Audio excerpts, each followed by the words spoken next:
Let's jump right into it. Welcome back to Buy or Buy, and today we're tackling an absolute automotive milestone in this explainer. We're looking closely at the 2020 to 2026 Chevrolet Corvette C8 Stingray. This is it, the historic 8th generation, the very first mid-engine Corvette ever made. It's literally the fulfillment of Zora Arkus-Duntov's 60-year-old dream of building a mid-engine American supercar. Winning North American Car of the Year and MotorTrend Car of the Year, it completely flipped the sports car world on its head. But, is it an amazing buy today, or are you just buying a massive maintenance headache? Let's break down all the source material to find out. Right out of the gate, you just have to laugh at the sheer audacity of this car. General Motors basically looked at Ferrari, Lamborghini, and McLaren and said, yeah, we're going to build a mid-engine V8 supercar. It'll do 0 to 60 in 2.8 seconds, it's going to have a frunk and a trunk for your golf clubs, and we'll charge you 60 grand for it. Why? Because apparently Bowling Green, Kentucky has absolutely nothing better to do than embarrass Maranello on the global stage. And speaking of 2.8 seconds, let's talk about that performance. It is mind-bending. With the Z51 performance package, it hits 60 in 2.8 and crushes the quarter mile in 11.2 seconds at 122 miles per hour. Just let that sink in for a second. Straight from the factory, this Chevy is quicker to 60 than a Porsche 911 Carrera S, an Audi R8 V10, and a Mercedes AMG GT. And it does it at literally half their price. That's the true disruption here. Dropping a base MSRP of just under $60,000 back in 2020 completely shattered the industry. I mean, there was nothing else offering exotic, mid-engine performance for under $100 grand. It was such a steal that early buyers were willingly throwing down insane markups. We're talking 80 to 100 grand over sticker just to get their hands on one. So how does this thing build into the ultimate spec? A bare-boned, stripped-down 1LT coupe at that 60K mark still pulls 0 to 60 in 3 seconds flat and grips at a full 1G in the corners. But for just about $5,000 more, you get the Z51 performance package. That adds a performance exhaust, bumping it up to 495 horsepower, bigger brakes, an electronic limited-slip differential, performance suspension, and heavy-duty dry-sump cooling. So for under 70 grand out the door, you're driving a car that's genuinely faster than a $200,000 supercar from just a decade ago. Wild, right? The heart of this whole setup is the 6.2-liter LT2 naturally-aspirated pushrod V8, and oh man, it sounds glorious. No turbos here to spool up, so the power builds super linearly right up to its 6,500 RPM redline, pushing out 490 to 495 horsepower and up to 470 pound-feet of torque. Now purists, brace yourselves, there is absolutely no manual option, it's paddle shift only paired to a super sharp Tremec 8-speed dual-clutch transmission. Inside, the cabin is light years ahead of the old C7, complete with a performance data recorder for telemetry on your track days. Oh, and if you look at the 2025 facelift, they finally ditched that controversial vertical strip of climate control buttons and dropped in a bigger screen. Section 1. The hardware and the catch. Let's dig into the mechanical reality. Okay, to really evaluate this platform, we have to look past the shiny numbers and talk about the catch. Because first-generation GM engineering always comes with a catch.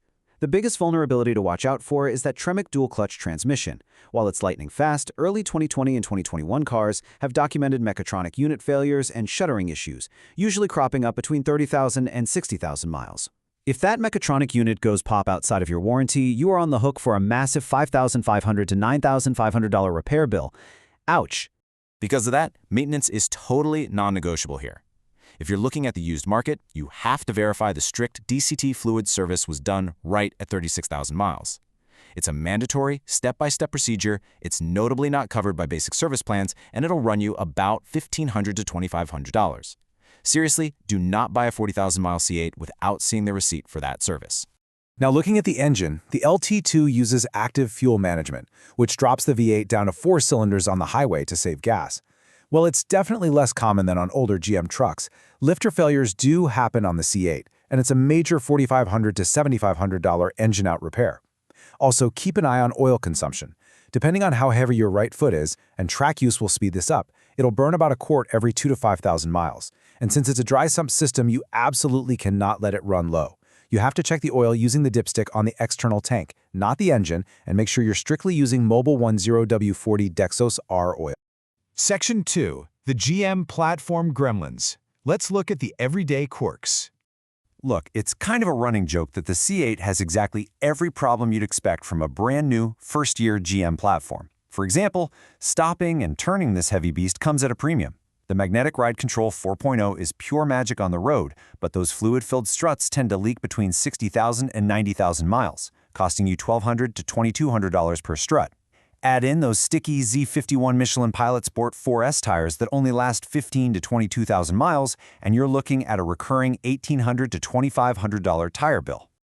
Then you've got the annoying little things. The front splitter is so low it scrapes on practically every driveway, making the $1,500 front lift option essentially mandatory. Early 2020 models had thin clear coat paint issues, a rear axle wind that needed a service bulletin, and infotainment screens that love to freeze, though thankfully over-the-air updates fixed most of the screen stuff by 2023.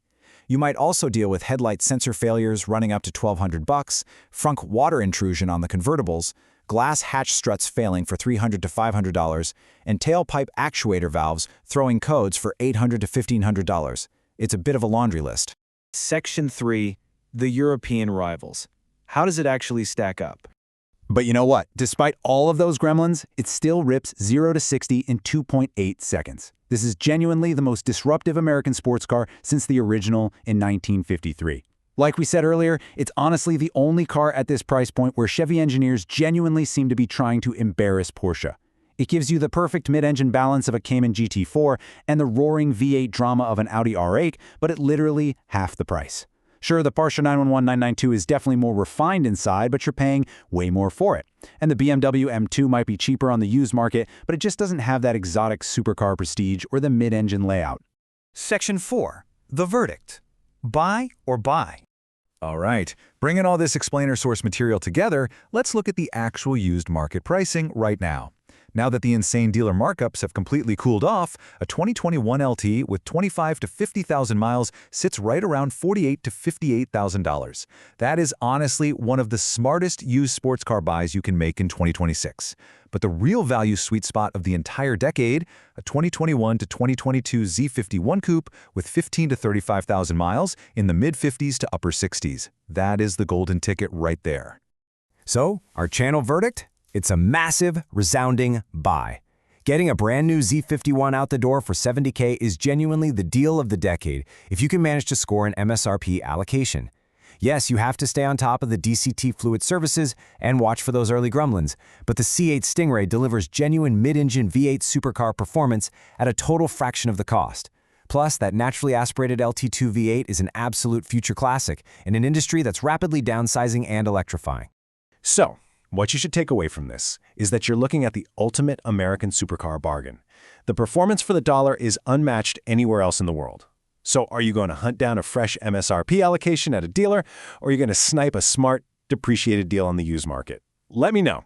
Thanks for tuning into this explainer, and we'll catch you next time on Buy or Buy.